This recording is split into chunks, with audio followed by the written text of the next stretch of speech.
हैं। पर जी बहुत सारे ऐसे जोड़े होते हैं जो पहले प्रेम करते हैं, फिर विवाह भी हो जाता है किसी तरह, या बलपूर्वक या भाग के, या जैसे भी घर वालों की सहमति से। फिर क्या होता है आगे चल के, जब एक दूसरे के बारे में पता लगता है और फिर उनकी कमियां नजर आती हैं, फिर वो और ज्यादा धोखाधड़ी या और कहीं संबंध है उसके, या पहले भी संबंध थे, तो महाराज जी फिर इतना ज्यादा हो जाता है कि अब ना घर के रहे ना घाट के रहे। माता पिता की इज्जत भी दांव में लग जाती है, अगर छोड़ते हैं, अगर पकड़ते हैं तब भी लगी हुई थी। तो महाराज जी ऐसे में बहुत सारे ऐसे दंपति हैं जो एक एक पक्ष वो दूसरे को समझा रहे हैं, बाद में जाके तो फिर वो मानसिक तनाव से बहुत गुजरना पड़ता है, फिर डिवोर्स केसेस और बहुत सारे लव मैरिज ऐसी है कि वैसे जो जो बाद में। हमारा शास्त्रीय विवाह है, बड़ा मंगलमय परिवार चला। कभी कोई एक दो की बात नहीं कह रहे। जो हमारी शास्त्रीय पद्धति है सनातन धर्म की, 10 बार लड़का और लड़के के परिवार का परिचय लिया जाता था जाके। गुप्त रूप से भी लोग जाते थे, आसपास व्यवहार में बैठे, भैया राम राम, ये पड़ोसी कैसे हैं आपके, तो वो सब पता लगाते थे। लड़की लड़के को तब देखती थी जब मंडप पे बैठा होता था, और लड़का लड़की को तब देखता था जब घर में पहुंच जाती थी। लेकिन आजीवन दोनों निर्वाह करते थे, खूब बढ़िया संतान, खूब परिवार। लव मैरिज करते हो, डिवोर्स की बात करते हो। लव मैरिज किसे कहते हैं? प्यार। अगर एक बार तुम्हें प्यार करके स्वीकार किया तो आजीवन तुम्हारा निर्वाह करे, फिर किसी और की तरफ ना देखे। नहीं, गांव में डिवोर्स, अरे शाम तक पति पत्नी में अगर दिन सुबह लड़ाई हुई तो शाम तक फिर खा पी के बिल्कुल डिवोर्स शब्द कहा है सर। एक दो बातें अगर एक दूसरे के प्रतिकूल हो गई तो शाम तक फिर एक हो गए, उसमें कभी ऐसा नहीं। घर परिवार में या बहुत मायके 2-4 दिन हो गई बस पिया।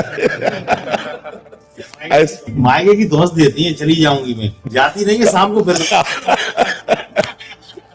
नहीं, बड़ा प्यार में जीवन हमने तो देखा है। गृहस्थी में हम किसान के घर पैदा हुए तो गांव का हमने जो माहौल देखा है, बड़ा प्यार भरा जीवन था यार, बड़ा प्यार भरा जीवन। आज प्यार का खुला छूट है तो उसी की दुर्दशा हो रही है।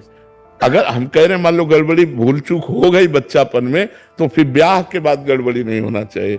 अब क्या होता है, बच्चे बच्चियां खुली छूट, मनमानी आचरण, जैसा मना वैसा। तो ब्याह में बंधन में बंधने के बाद भी खुली छूट, वो उधर वो उधर उधर, तो सब गृहस्थी। थोड़ी सी प्रतिकूलता मिलने पे फिर उसकी याद आएगी, फिर वहीं जाएंगे। हाँ, वो सब बड़ी मर्जी प्रश्न आते रहते हैं बहुत सारे। हाँ, अब ये ऐसी समस्या है कि बिना धर्म का आश्रय लिए इस समस्या का समाधान नहीं हो सकता।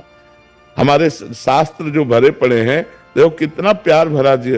अरे भाई, अपने पति की आराधना करके भगवान को 6-6 महीने के बालक बना दिए अनसुईया जी ने। जब परीक्षा लेने गए ब्रह्मा विष्णु महेश, तो 6-6 महीने का बालक बना दिया अनसुईया जी ने।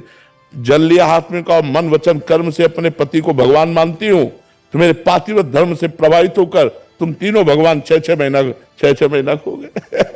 वो हमारा भारत देश है जहां अपने पति के बल से भगवान को 6-6 महीने के बालक बना दिए। यहाँ boyfriend girlfriend live in relation, ये भाई।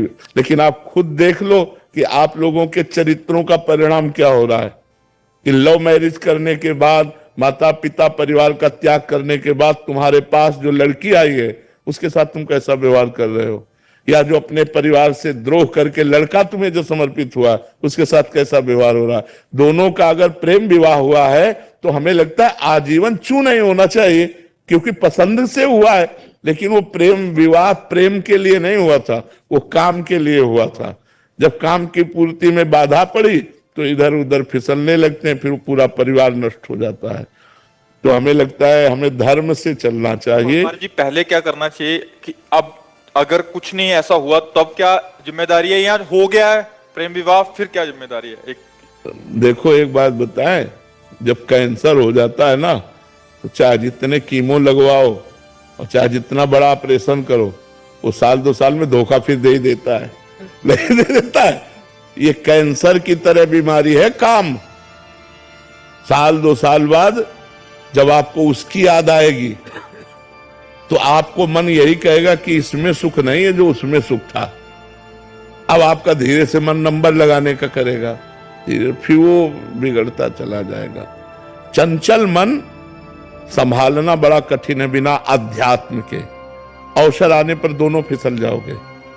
इसलिए हमें लगता है कि हमारे धर्म से चलना ही ठीक है। ये जो नई पद्धति चली इसमें ठीक नहीं है, इसमें ठीक नहीं है। अगर हम धर्म से देखो, बड़े बड़े साधु महात्मा चूक हो जाती है तो फिसल जाते हैं। विचार करो, जिन्होंने साधना की है, आप लोग तो साधना नहीं करते, आप लोग तो चूक में पड़े हुए हो। अगर आप सुधारना चाहो तो पहले कसम खाओ दोनों कि अब तक जो हुआ हुआ हम कभी नहीं करेंगे।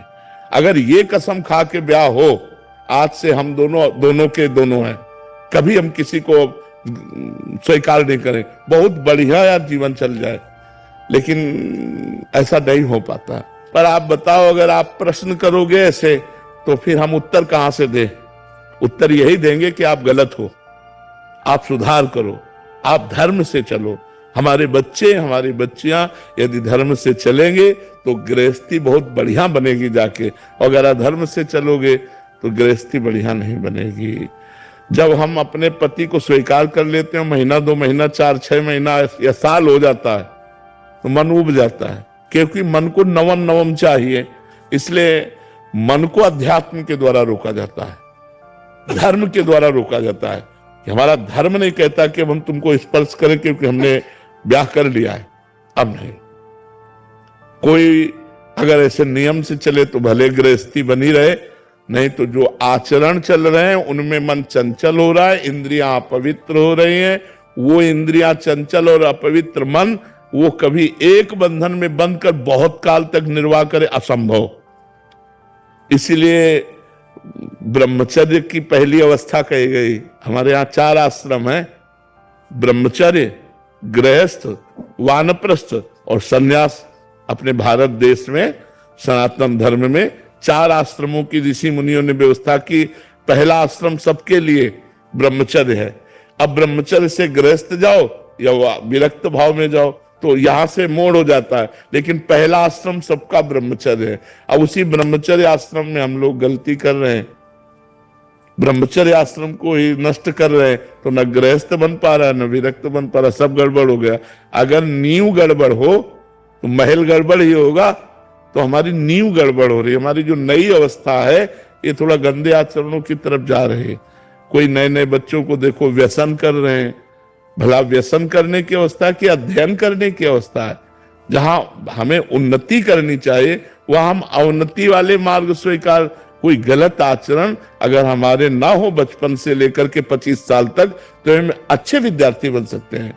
हम अपनी समाज सेवा के लिए किसी भी पद में जाएंगे, हम बहुत अच्छे बन जाएंगे। अब जब आप शुरू में ही नशा और व्यभिचार आदि दोष स्वीकार कर लिए तो आपकी जो नींव थी वो खराब हो गई। आप किसी भी पद में जाएंगे तो आप भ्रष्ट होंगे, आप उन्नतिशील नहीं होंगे, आप इधर उधर दृष्टि डालने वाले होंगे, आप घूस लेने वाले होंगे, क्योंकि आपका स्वभाव बन चुका है व्यसन करना, व्यभिचार करना। तो व्यसन और व्यभिचारी को अर्थ की अधिक आवश्यकता होती है। तो आप उसे अर्थ चाहिए, चाहे धर्म से मिले चाहे अधर्म से मिले। जो व्यसन रहित है, व्यभिचार रहित है, वो धर्मात्मा पुरुष प्राण त्याग सकता है, लेकिन अधर्म नहीं कर सकता।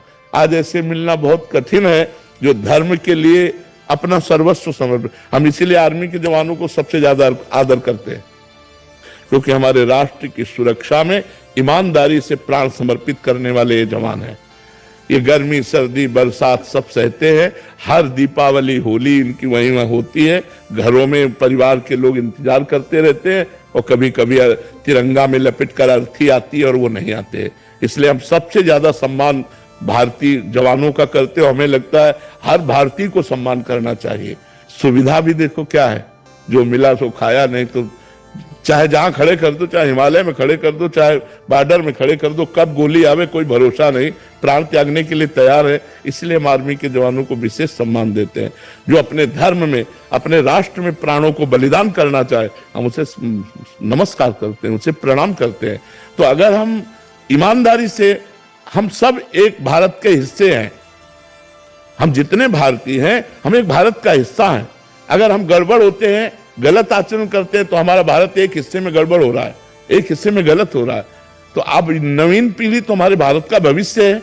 इन्हीं में एमएलए बनेंगे, इन्हीं में सांसद बनेंगे, इन्हीं में अधिकारी बनेंगे।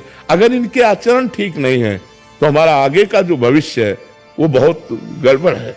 इसलिए हमें नौजवानों को व्यसन रहित और व्यभिचार रहित करने की भावना हमारे अंदर है कि भगवान ऐसी कृपा करें कि हमारे नौजवान जितने हैं वो व्यसन और व्यभिचार से बच जाए, तो वो धर्मात्मा हो जाएंगे, वो गृहस्थी में रहते हुए महात्मा हो जाएंगे। अब यही सब बातें होती हैं जो ये बच्चा लिख के दिए, यही बातें होती हैं, फिर और क्या होता है, क्योंकि मन चंचल है।